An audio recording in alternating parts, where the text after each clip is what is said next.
never seen such desolation. I think we drove for a mile and there wasn't a building hardly standing.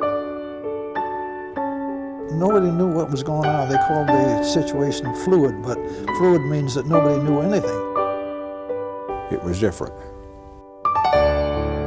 If I had done something else, I don't know what I would have done.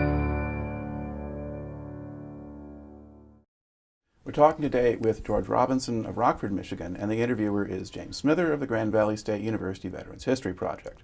Okay, George, can you start us off with some background on yourself, and to begin with, where and when were you born? Right.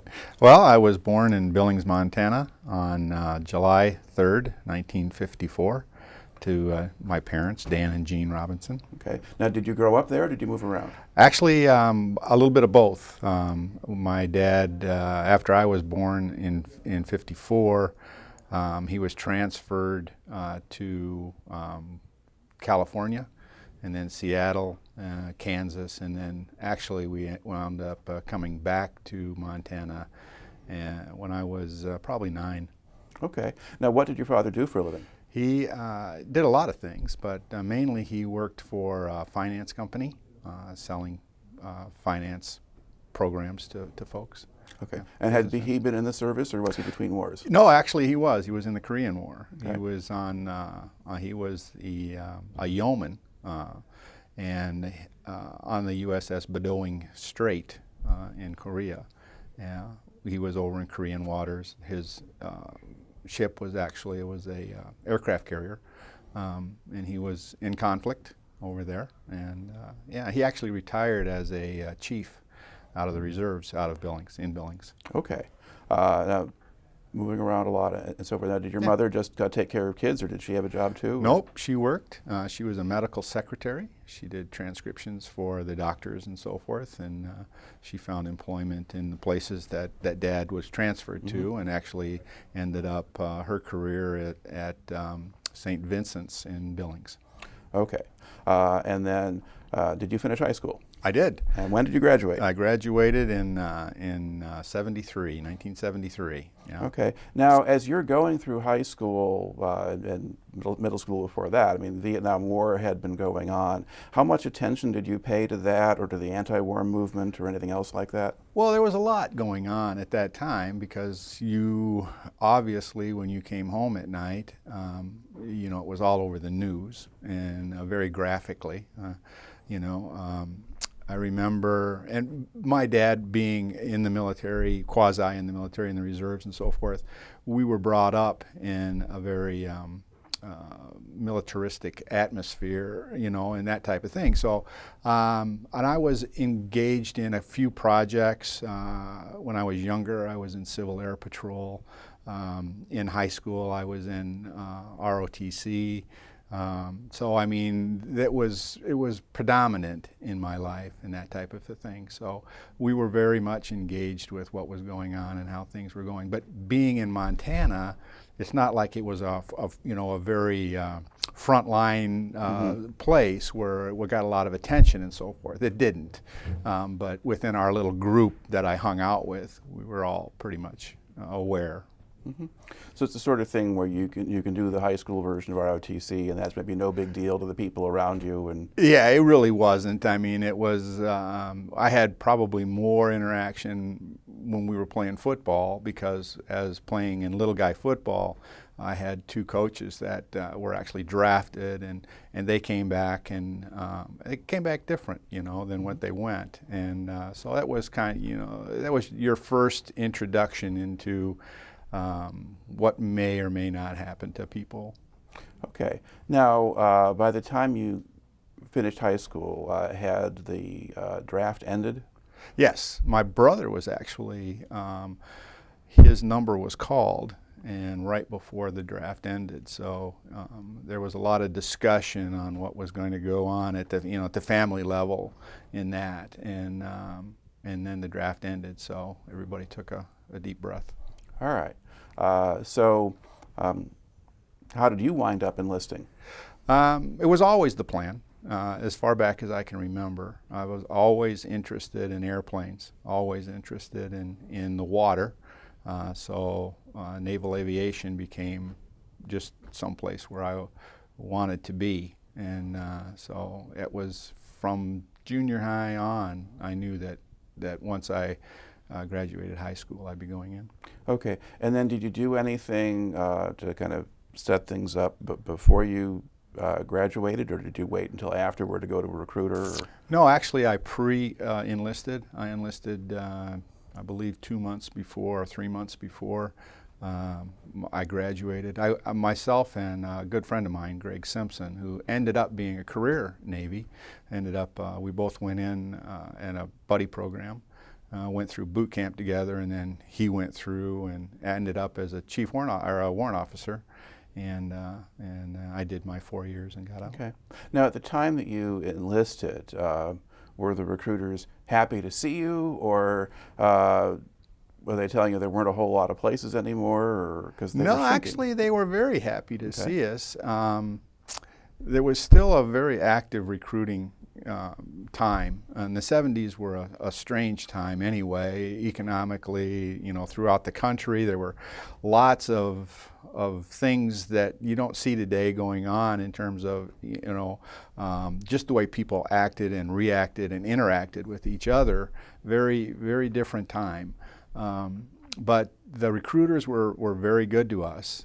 We actually had to go on a bus and out of Billings and go up to Butte for our physicals and so forth. And it was, I knew it was pretty exciting because, we just didn't get to do that a whole lot. And then to stay overnight in a strange place at, what were we, 17 at that time, something like that. So yeah, it was kind of exciting, and I can remember being excited about it. Okay, and at that time, were you able to pick the kind of training you would get, or would you just have to wait and see? Well, no, there was a test. You took a test, and usually they came back with 2 or 3 jobs that they thought that you would benefit from or benefit the service doing. And one of those came back for me as an aviation structural mechanic. I've always enjoyed working with my hands and working with metal and that kind of stuff. So, and it fit me pretty well, so I enjoyed it. Okay, so it's one case where the military gets something right. Exactly. Well, and then stuck with it. I mean, it's one of those things where a lot of times they can tell you that, hey, this is something that would be very good, and so you sign on the dotted line, and then you find yourself in some other MOS someplace, and maybe not so good. But for me, it worked out really nice. All right. Now, where do you report then for boot camp? Well, I got orders to leave Billings and to go to San Diego. So we went to boot camp in San Diego. Now, at that point, how did they get you to San Diego? Well, we got to fly, and that was exciting. Even though I was in Civil Air Patrol for a while, it was always theory and classroom work and that kind of stuff. And if you don't know about Civil Air Patrol, it's basically a search and rescue where you're trained on a lot of different things like that. So, but we didn't have a lot of need for that in Billings. I think there was 1 or 2 that we went on.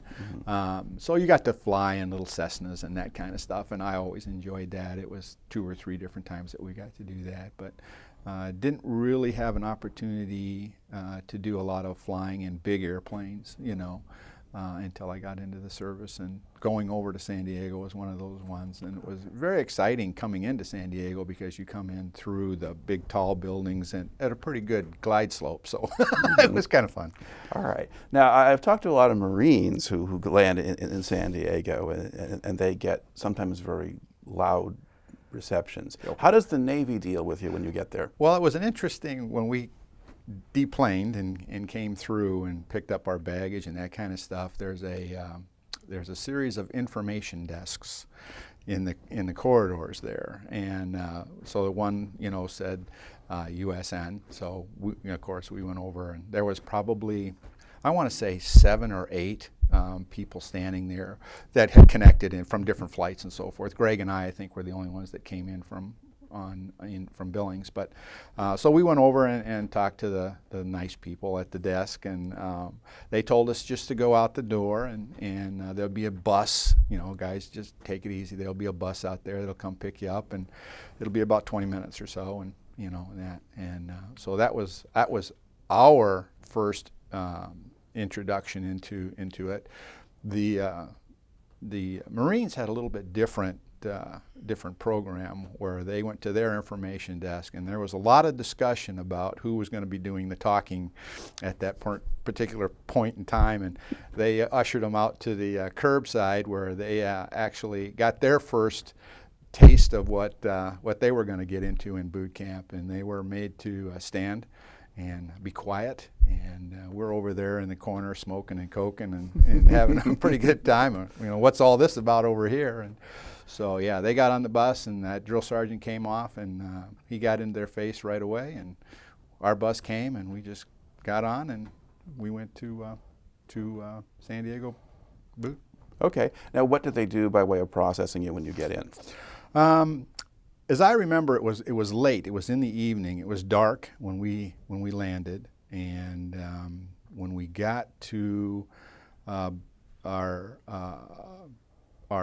into the base, when we first got there, they put us in a big room, and the first things that we did was they kind of formed us up in a loose company and gave us a little bit of an indoctrination, and then I think we went to chow. They gave us some food, and then they issued us some linens, told us we were, to bunk in this barracks. Early morning, when we got up, there was a guy that came in and woke us all up, and so we went outside, and it was cold. I remember it was very cold. I didn't expect that in San Diego. I expected it to be more temperate, but it was cold. And then they marched us over loosely. I say march when I say march. It was a gaggle of people going down the road. But yeah, we went and got vaccinations and haircuts, and that was the first things in order. And then after that, we got breakfast. So, okay. And now, what does the actual boot camp program consist of once you start that? It's two parts. The first part is I think we went 9 weeks. Ours was abbreviated because it was in between. Vietnam had not ended yet. The hostilities had ended in January, but they were still talking.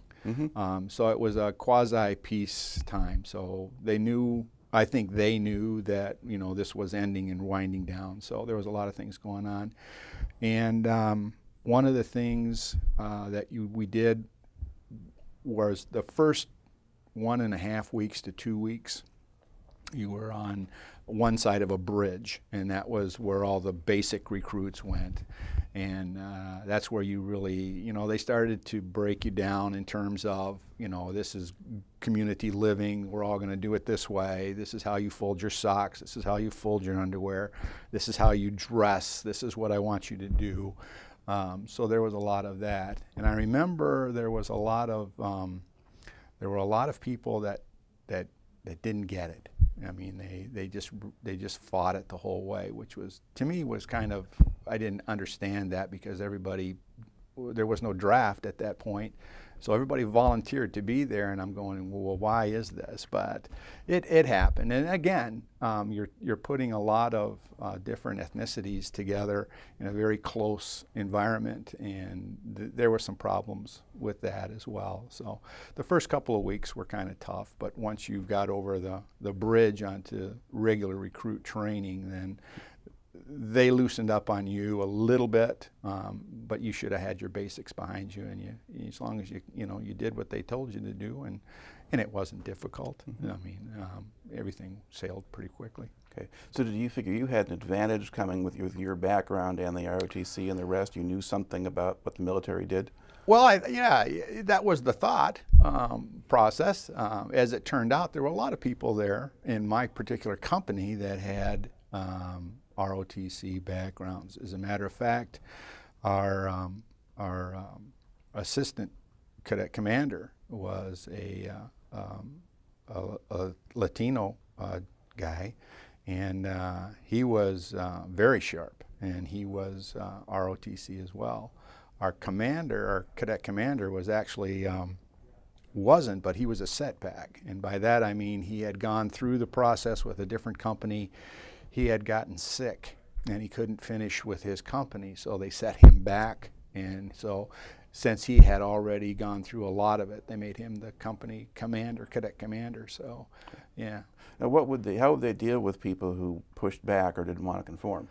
Well, they have ways. I mean, you know, you do things, and it's not punitive in terms of that one individual. Normally speaking, what happens in the company, if somebody screws up, well, the company pays. So everybody is standing out on the grinder at attention and in dark 30 and, you know, without coats and, you know, kind of fun things like that. So it becomes very apparent very quickly that we're all in this together. So everybody helps the other individuals understand that, you know, we don't want to be here right now. Okay. Now, did people wash out at that point? They did.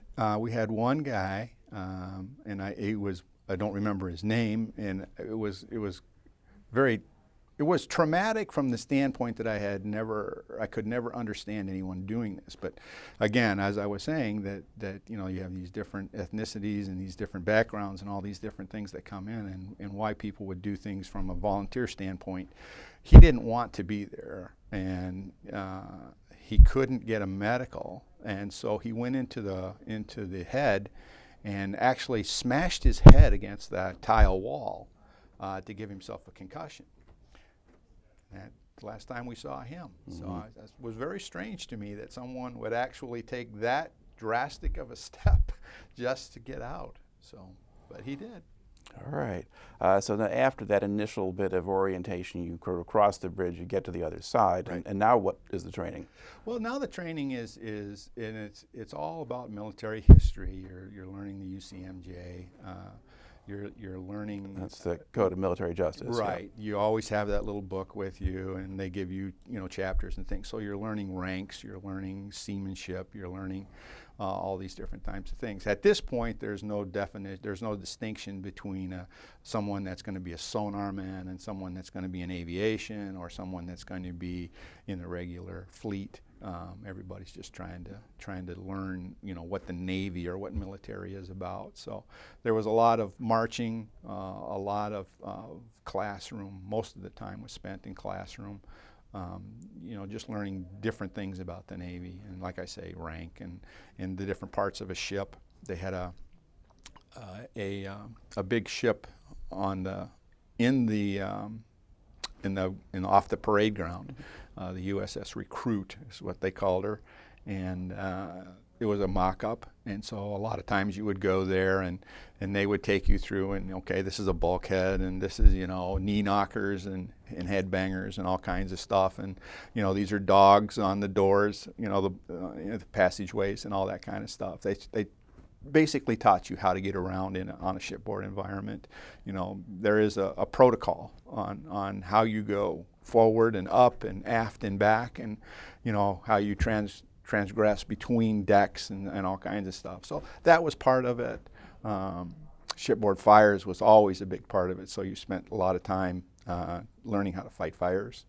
They had a big cement building that they'd have different chambers within it, and they would make little fire teams, and you would learn how to get in and fight a fire.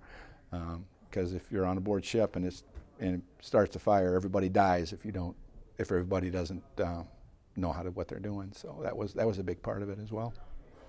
Okay, and did they do some kind of poison gas thing too? Well, yeah, they introduce you to tear gas, and they put you in a little room, and you have your gas mask on, and so they show you how to do that. So we did that, and they put, you know, 27 guys into a very small area, and all of a sudden, psst, you know, you start to, you know, and then the company commander says, you know, everybody take off their gas mask, and they didn't open the door. They picked one person and said, you know, what are the 7 general orders, and he's got to go through them and get them all right before they'd open the door. So we finally got out of there, and it was an experience. I mean, it's not something that it certainly didn't hurt you any, but it was not something that was very pleasant. Right.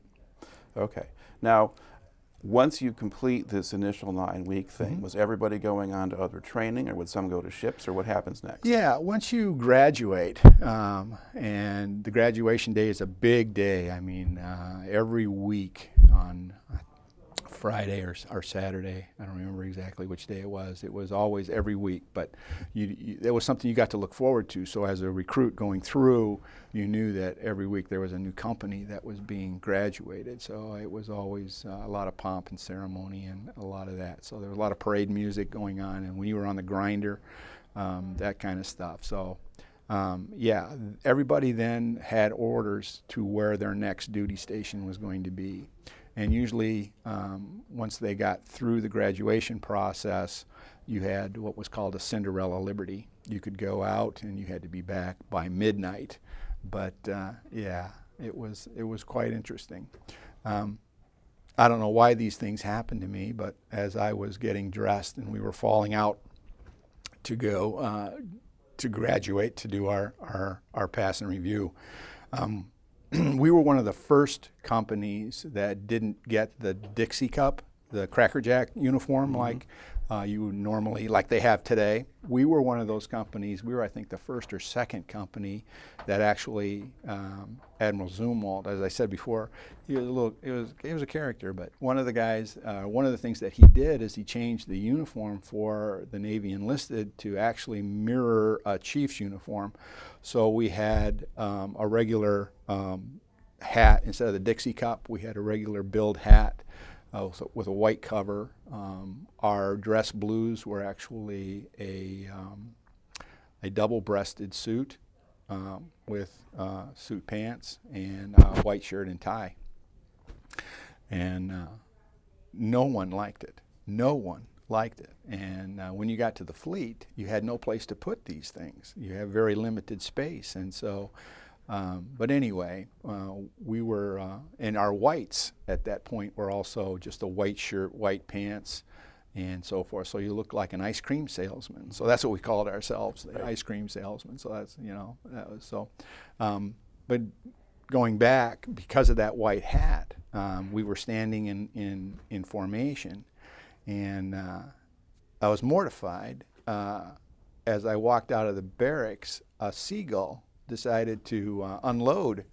And so I'm going to be passing in review, and I've got this big wad of seagull all over me. So yeah, that what kept my mind on something else for a little while. Okay, well now, were you able to do anything about it? Was not. We were already formed, standing there, and there's nothing you could do. All Just right. had to take it. Now, did you hear from anybody about? No, I didn't. It was Okay. well, the guy behind me, because it splashed a little bit when it hit my cover. But Okay. yeah, he says, Robbie, he says it only happens to you. It was pretty funny. All right. Now, what assignment did you have then after you finished? After I finished there, I got assigned to NATTC Memphis. That was my A school. I was lucky enough to get an A school. So I went to A school for Aviation Structure Mechanic. So that's really, when you go to an A school, that's where you learn your trade. Okay.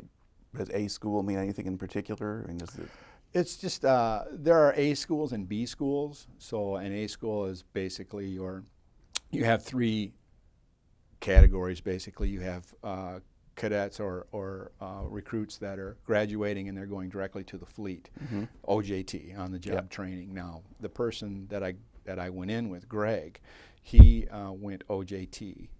He also went into aviation, but he went directly to the fleet. So he was learning his job while doing it. on deck. I went to A school to learn a craft. And so that was your A school, and then your B school is more like your graduate school, where you could get into, to deeper. But yeah, we went to A school, and that was I want to say 6 weeks, and that was in Tennessee. That was an interesting time. Met some nice people there. Okay. Now, what were you actually doing there while you were in the A school? When you're in A school, you're learning, like I say, you're learning your craft. So at that point, I was learning about metallurgy. I was learning, how aluminum reacts when you bend it in this way and that way. You're learning how to rivet, what blind rivets look like, what cold rivets are, what hot riveting is, because you're going to do a lot of that when you're in the fleet. You're replacing a lot of different components on the airplanes, and so riveting was a big part of that. Knowing, the different thicknesses and just a lot of that kind of stuff. It was more of the technical side of it, the schoolroom part of it. We got to go and do a lot on airplanes that they had in hangars there. So there was a lot of hands-on environment. And as an aviation structural mechanic, you're actually working on three components. We're working on the hydraulics of it, so all of the hydraulic tubing and how that gets pumped through the airplane. You're looking at the metal of it. If someone to shoot a hole in it, how are you going to fix that? And then you're also looking at the LOX, or the oxygen system that goes through that. So. Okay, and how many hours a day do you spend training when you're there? In classroom, you was usually a 9 to 5 or an 8 to 5 kind of a thing, but there was always homework that you had to do, and because you were on base, there was not a lot outside of the base. You're outside of Memphis quite a ways, so there was a lot of things to do on base, but studying was probably Yeah. So it's not like you've got a lot of spare time and could go on into town and right. sort of thing. I mean, there were liberties, and you could certainly do that, but really no one had a car. Very few people had car. There was limited transportation. There was a bus that we had a regular schedule, but most of us were underage anyway, so there was really nothing to do. You could do more on base than you could do offside of base. Okay. Excuse me. Okay, and then once you finish this particular program, now where do you go? Well, then I received orders to my squadron. So I received orders to a squadron called VFP 63, and it was a photographic squadron at Miramar, NAS Miramar, in where is San that? Diego. Okay. So I'm back to San Diego now, just north of San Diego. All right, and once you got there, what were you doing? Well, I checked in with the chief at the squadron, and Chief Wright, very nice guy, and he kind of showed me around a little bit. And at this time, a lot of different things were changing, but I had never been to that particular base before, so I was very interested in how everything was put together and the flight line. And we had jets taking off and coming and going all the time, so it was very loud all the time, 24 hours a day. And so it was really exciting. I was really excited to be there. I can still, we talk about it, I can smell it, as we're sitting here talking. And so I really enjoyed being there. Okay. Now, what kind of aircraft did your squadron have? We were working on what was called the RF-8. It's an F-8 is its main designator, the Crusader. Mm-hmm. And it was an older airplane, 1950s, supersonic. It came in a couple of different configurations. We actually, I was assigned to VFP 63 Home Guard, and we had then 5 detachments. So our 5 detachments were aboard carriers, 5 different carriers.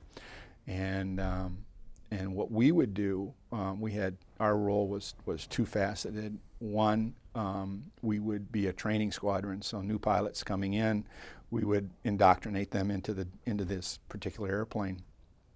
And number 2 is we would support those 5 detachments. So if they broke a bird and it couldn't be fixed aboard ship, they ferry it back, we would fix it and give them a replacement. So our job was to keep the fleet supplied with these airplanes. Like I said, we had 2. We had the we had the F-8J, which was actually a fighter jet. It had 4 20-millimeter cannons on it. And we had the RF-8G, which was configured in a photographic configuration where it was used for intelligence gathering purposes. It would fly high and fast and take pictures. Interesting airplane. It was the only airplane that had a wing that would actually separate from the fuselage at the leading edge and tilt up about I want to say she'd tilt up about 13 inches. So it actually came up, and when it took off, and it would take off and land that way because it would give the airplane more lift to have that tilted back that way. So the fuselage actually came up to the airplane and when it came off the runway. So it was an interesting airplane to work on. Okay. Now, what kinds of actual repairs or maintenance work did you have to do? Well, there was always something going on. You know, there was a lot of, because it was an older airplane, pardon me, because it was an older airplane, there was a lot of failures with different components. So hydraulic lines would burst. You would have damage due to FOD, or something else might come in. They were landing aboard the carriers quite often, so you always had tail hooks that were needing to be replaced. You had hard landings where you'd have to change out the landing gear. Brakes were always a big deal. We didn't have too much battle damage in terms of coming back with hole shot in and those kinds of things. That did happen, but I don't remember a lot of that. There was just a lot of, you have different metals coming together, and so there was a lot of corrosion that you were always trying to, with the salt water and all of that. So you're always trying to repair and keep them in the air. So it was always something to do. Okay. Now, did you work in shifts, or was this basically a day job? No, it was actually, we had 3 different shifts. We ran 24 hours. We had 3 different shifts, 7 to 3, 3 to 11, 11 to 7. And during my time there, which was all of my time in the service, my active duty time was, I came into VFP 63, and when I was discharged in 77, I discharged out of 63. But during that time, I worked in all 3 of those different shifts. And the daytime is like anything, any job that you have, there's always a lot of officers around and a lot of administrative staff around and those kinds of things. So everybody is, a little bit more tight. And you get into the afternoon shift and the evening shift, everybody else has gone home. So, it was a little looser, and it was a lot of fun. We had a lot of fun. Now, did you have some periods there when there wasn't much going on and you just kind of would sit around, or? No, not really. Okay. Not that I remember. I mean, there was always something going on. We had enough airplanes that were being broken on a regular basis, that there was always something going on, always something major. But there was always other things that were going on as well. I remember as a young E4, North Island, which was in San Diego across the Coronado Bridge, and there was a boneyard, which is basically a place where they put airplanes that have been stripped so badly that we've taken everything off of them, and they can't fly. They're still out there, so we went over and picked up different parts, for our airplanes, and the parts were really hard to get.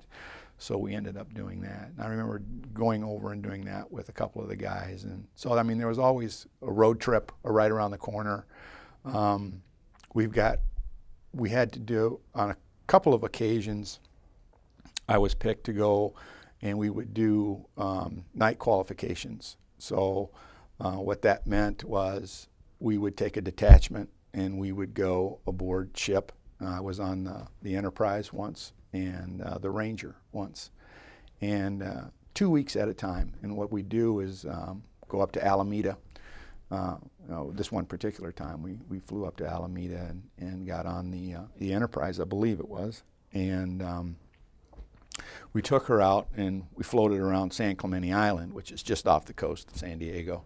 And what we would, as a training squadron, we would, our pilots would have to come in and they would have to get so many night traps. They'd have to land so many times to be proficient to go out to the fleet. So we would help them. And as I was a troubleshooter on the flight deck. So very interesting time being on the flight deck at night. How common were accidents or mishaps of one kind or another?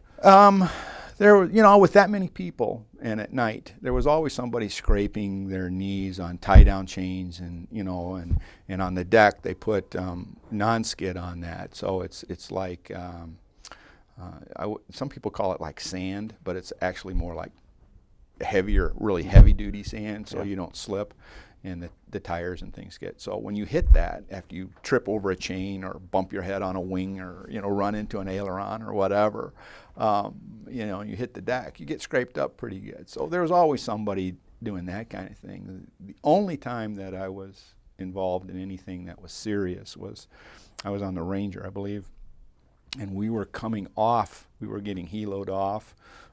She was being deployed, but so we were getting heloed off, and that right after we were heloed off, they were recovering aircraft, and one of the aircraft hit a round down, and it hit the news that actually a sailor was killed. The landing gear sheared and hit the sailor down the deck, and it hit the news before I got home, and my wife heard about it, and so she was pretty worried about it, but we were all safe.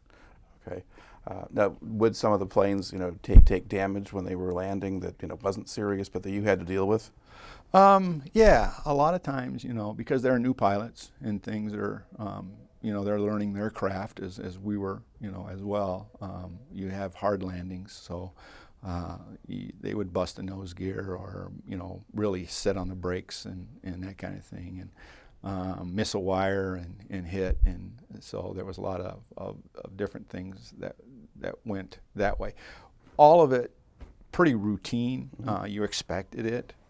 You know, the first time that I was aboard ship, we didn't know what to expect.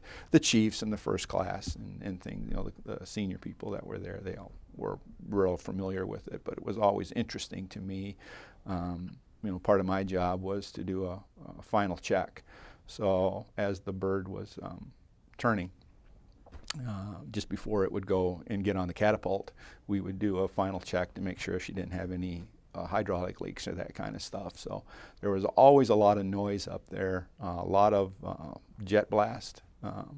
Birds were turning, being taxied this way and that way, and so it was exciting, very exciting. I loved it. Okay. Now, what was sort of the makeup of your unit in terms of like experience levels of the guys who were in it? Did you have a lot of guys who were lifers, or a lot of guys, more of them like you, who were, you know, in for one hitch or whatever? Yeah, it was pretty diverse. We had a couple of guys. We had one guy, a real nice guy. He was a transfer actually. He was with the Marines in Vietnam. And then he transferred over to the Navy, and you know, he had quite a few interesting stories and stuff like that.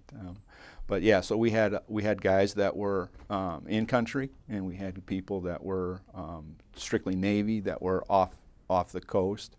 A lot of the guys, you know, went through TET and were in Tonkin and all that kind of stuff. But so there was a lot of stories going around. It was very interesting. Okay. Most of the guys, though, were pretty much, you know, into sea. You know, they got out of high school, wanted to go do something, didn't want to hang around their hometowns, that kind of thing. Okay. Now, you're in the Navy in a stretch of time when there's a lot of stuff going on both in the society and the military. The Vietnam War itself finally comes to an end in '75 with the fall of Saigon and so forth, and then we still have naval ships going around out there for some time, but that winds down. A lot of the public attitude toward the military is fairly negative. And then within it, in some parts of the military, there are post-Vietnam cutbacks, and there's budget issues and things like that. What was the climate like sort of in that area? I mean, in San Diego, how do they treat you? It was a different type of a thing. It was the best thing I can tell you, it was like being in a vacuum. You were just almost invisible. I remember when I went to A school and I got off the flight in Memphis, and it's funny, I can hear the song playing in the radio as I was walking down the corridor. But anyway, people wouldn't look at you. They weren't mean to you, but you just didn't exist. And you didn't wear your uniform, but you had the haircut, so they could tell, you know. But yeah, it was difficult from the standpoint that you just were a non-person. You just did not exist. Now, was that true in San Diego as well? Or? It was actually a little bit worse in San Diego. Didn't have that much of a deal on base, you know, and we were 12 miles north of San Diego in Miramar. So we were in a little self-contained city, so everybody was, you know, we were all military. But when you went on leave or, you know, when you got off work and you went into town, they had little, you know, people, they were sailors being sailors, military being military, kids being kids in an unsupervised situation. You know, I mean, they do things and people get upset. And so, you know, there were signs on grasses that said sailors and dogs stay off the yard, you know, that kind of stuff. And yeah, it wasn't, they want your money, but they don't want you there. You know, you were just kind of a commodity that they would have to deal with. So. Okay. And then just within the Navy itself, within the unit, I mean, what was sort of morale like? What were people's attitudes like? Good. It was really good. I mean, the people that didn't want to be, they got out. Mm-hmm. You know, so I mean, we weren't dealing with a lot of folks that really didn't want to be there. The people that were there, they had their problems, you know, just like everybody does. But overall, we had a really good squadron. Didn't have a lot of problems with that. Nobody was really hitting the brig or, you know, getting into problems. Or there was recreational drug use. And back in that particular time in San Diego, it was hard to stay away from it. But nobody brought it to work with them. So I don't ever recall ever having a problem. Okay. And did you see, I mean, aside from the change of uniforms, were there other changes going on within the Navy or effects of budget crunches or things like that you noticed? No, I think one of the biggest things and it really doesn't have to do with the monetary side of it, but I guess across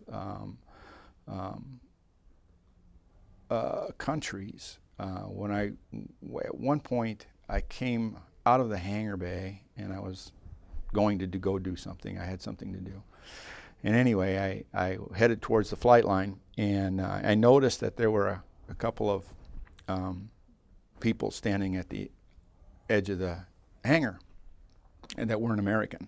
You could tell, you know, they just had different uniforms on, big old hats and that kind of stuff. So it caught my eye. And so when I did what I had to do and I went back, I asked the chief, I says, you know, who are these, you know, what's going on? They were escorted, you know, people. So I asked the chief, and he told me, he says, they're Iranians. And I says, well, what the hell are we, you know, why are they here? Well, we're selling them F-14s. I go, gotta be kidding me, chief. So I didn't find out till many years later that we were selling them actually the best fighter aircraft we had in the fleet at that particular time. However, we weren't selling them any avionics and we weren't selling them any parts. So they got a one-time deal with an underdeveloped airplane. So to this day, I still don't understand it. And even as we speak today, we're having problems with that particular country. And yeah, of course, so at the time, the Shah legacy. was still in charge. I mean, that was Absolutely. actually, I remember that being in the news at the time, and being rather relieved to think that once the Ayatollahs took over, they didn't have any spare parts. Right, exactly. But that was not common knowledge to us. So all we knew was that we were training these people to fly this very elite airplane. And at the time, that was quite a bird. That airplane, from an avionics standpoint, it could track 9 or 12 different threats and get a positive kill on 6. So it had avionics on it that was just outstanding. So. And it also had the swing wing design and a whole bunch of other things that were very different from Phantoms or things like that of the previous generation. Yeah. Okay. Now, when you're on regular active duty and so forth, that's a job. You get time off. You're not always being monitored 24 hours a day. So what did you do in your time off? Being from Montana, I hung with a bunch of cowboys, and in San Diego there was a lot of little country bars and places that you could go. So there was, you know, informal rodeos that we'd put together and go out and just, you know, hang out and have a good time. It wasn't, I spent some time downtown in San Diego, but that really wasn't my deal. If you ever watch some of the movies from the 70s and you get into the flower power and all of that whole movement, that was what like San Diego was like. And being, again, from Montana, we just I didn't have a connection there. So right. it was interesting from a very standoffish standpoint. So we found things to do out in the Tules. Okay. You also managed to get yourself married at some point. I did. And since your wife is listening in, can you give me the official version of what happened? Sure, absolutely. Well, it wasn't too long after I was stationed at San Diego that I met Teresa, my wife, and she was assigned to Squadron VF-124. And if you ever watched Top Gun, the movie Top Gun, that was the squadron that was actually shot at Miramar. So if you watch that, you get to see where Miramar was and how it looked and what I saw on a daily basis. But she worked there as a personnelman, and we met at the Enlisted Men's Club. And actually, I had a car at that time, and at one point she wanted to go get some cigarettes. And so I said, well, I'll take you. We'll go get a cute little thing, you know. And so we were sitting there having a pitcher of beer, and she wanted some cigarettes. So I said, I'll take you. So we got in my car, and the first thing she did was pull out all the radio knobs on my radio and tune them to a pop station instead of my country station. So we got her cigarettes, and we went back to the bar and had a few more beers and talked, and hit it off pretty well. And that was in 75, late 75. Yeah, you want to get the year right. Yeah, good. Late 75. What was the attitude of the Navy at this point toward this kind of relationship? Or what was okay, what wasn't okay? How much did they care? No, they didn't. They didn't care. You know, there are still rules against fraternization between officers and enlisted and that kind of stuff, and never saw any of that kind of thing going on. But in terms of the naval personnel, the men and the women, you know, we were in separate barracks, you know. They didn't have co-ed barracks at that time. They were starting to talk about those kinds of things, but at that time women did not go to sea. They were not on warships. You know, most all of the women personnel were in a clerical or administrative positions. I don't remember seeing a lot of mechanics and those types of ordnance men, so, you know, that kind of thing. I assumed, I didn't really think about it at the time, but I assume now just because they didn't have a place for them aboard ship, so they didn't fit those billets. But yeah, we had a few, but really not a problem at all. Everybody just kind of got off work, and you'd end up either at the movies, at the pool hall, the bowling lanes, or the EM club, and you know, you'd have a couple of beers, grab some chow, and go back and do it again. Okay, now were the women pretty heavily outnumbered? Yeah, I would think so. Yeah, I had one, my own, so I didn't care what everybody else was doing. So yeah, no, there was. I imagine there were a few dozen ladies there that were there. Yeah. Okay, and you got married while you were still both in the service, or right? She... Yes. Yeah. Okay. Yeah. We were actually we were going to get married, and we had everything planned and all of that. And I had received orders to transfer to a helicopter squadron, HT-8, out of Florida. And boy, that just kind of, we both looked at that and went, well, this is the same week that we're supposed to get married. And so and my wife being a personnelman, you know, she had a solution to that right away.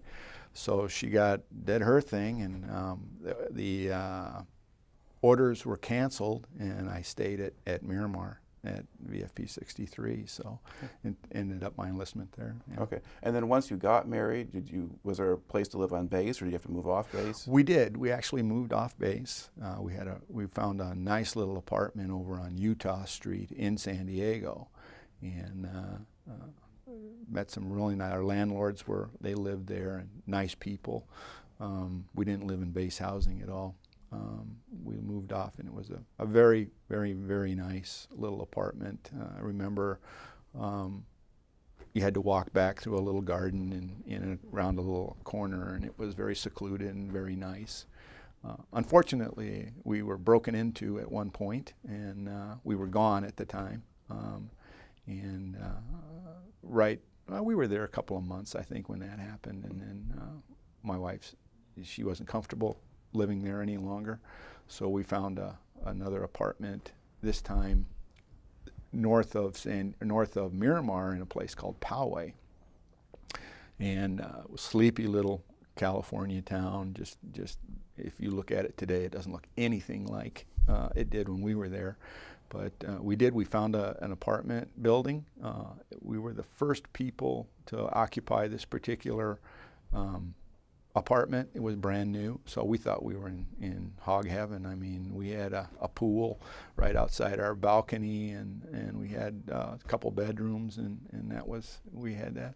Our first Christmas there was kind of exciting, because we were both a little homesick. And there's no snow in California. There's no cold weather in California at that time of the year. So we ended up putting up all of our Christmas decorations, what few we had at the time, shutting the windows and turning the air conditioning on so we could kind of make believe it was Midwest or Western. Okay, mid-70s, the economy is not great. Was Navy pay adequate to live okay off base? I don't know, because I can tell you that when we had our taxes done, we were always below the poverty line.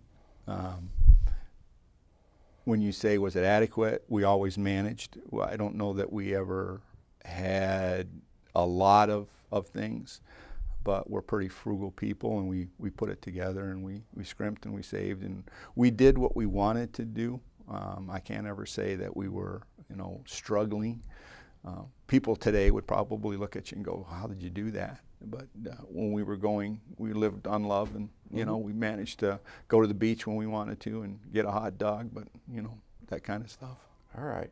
And then as you were, you had signed on for a 4-year hitch? Yes. Was that okay? As you got toward the end of that, were you considering staying in the Navy, or did they try to get you to stay, or what happened? Well, there was my plan,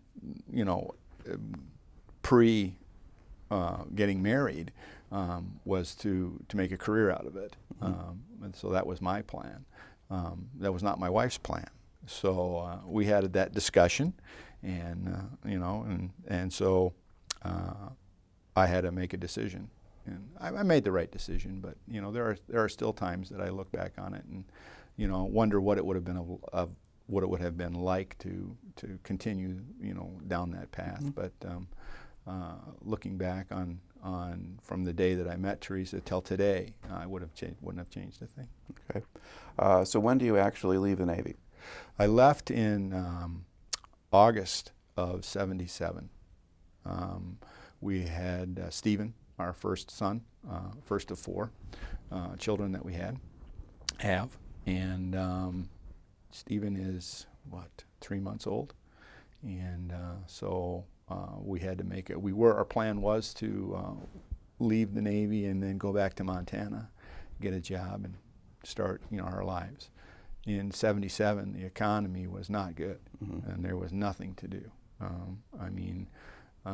There's no fabrication type of a plants or industry that way. There's a lot of sales positions, retail, and there's a lot of agricultural type of thing in Montana. So we thought, well, we have a we have a baby to take care of. We need to do something different. So we decided to go to come back here to Grand Rapids, her hometown, and try to find something there. So actually her parents were gracious enough to take us in for a couple of months. Her mom and dad knew some folks, and they introduced me into a Metzger conveyor, actually, and they hired me to do some fabricating for them for a while. And so we came back here. Okay. And then did you stay in industries or jobs that kind of drew off of your Navy experience, or did you switch to other things? Tried to. Back when I was in the service, when you got out, there was airframes, which was the physical part of what I did, the physical part of the airplane, and then there was power plants, which was the engine, and it's called an A&P license. And you had to be qualified in both. You had to have both an A and a P license to get a job in the outside. Mm-hmm. So, not knowing this, I applied to a lot of different aircraft, companies and things looking for work. And so it became quite clear to me quite quickly that I needed to get a power plants license, mm-hmm. which would have meant going back to school for 2 years to do that. Well, as I said earlier in this interview, things happened to me, but so right after I got out of the service, I understand that within the next year, that when sailors were discharged, they actually were given their A&P. I had all the technical side of it, I just didn't have the piece of paper, so mm-hmm. so I missed out on that too. So, but yeah, so I did follow up for that till it became obvious that it wasn't going to happen, mm-hmm. and so we needed to get some income. We needed to have our own place. We were starting our family, mm-hmm. So we needed to take a different tact. My brother-in-law, my wife's brother, worked for the Postal Service, and didn't know anything about it, but he was getting a steady paycheck, and I thought that, well, let me try that. And as it turns out, I took the test, civil service test. It took me about a year, but they called me in and I started ground floor there and stayed with them for 37 years. Very good. So now to look back on your time in the service, you didn't get a career out of it, you got a wife out of it. Beyond that, best trade ever. Okay. What do you think you learned from that, or how did it affect you having been in the Navy for those 4 years? Well, for one thing, I mean, I was never, growing up in Montana, I had some time in other places, in California and in Washington and in different places like that, but I was pretty young. So I really didn't understand, the differences in people and how to, how all that works. So I think going into the service, it helped me understand, the different ethnicities and where I came from. Everybody was white, everybody, in high school there were very few, we had some Latinos and we did have some African Americans, one or two. Mm-hmm. So you weren't exposed to any of that. So, you got to see it on TV, what was happening in different parts of the country, and so you were slanted in that mode.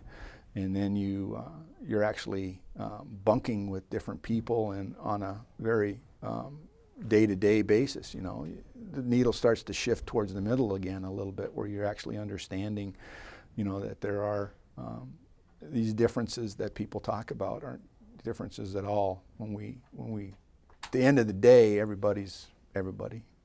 It doesn't matter what the color of your skin is. It's mm-hmm. They're just people. Everybody has problems. Everybody has good things. Everybody has bad things. You just move forward. All right. Well, makes for a good story. So thank you very much for coming in and sharing it. You're very welcome. My pleasure. All right.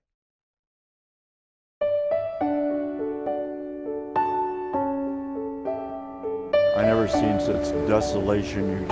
I think we drove for a mile and there wasn't a building hardly standing. Nobody knew what was going on. They called the situation fluid, but fluid means that nobody knew anything. It was different. If I had done something else, I don't know what I would have done.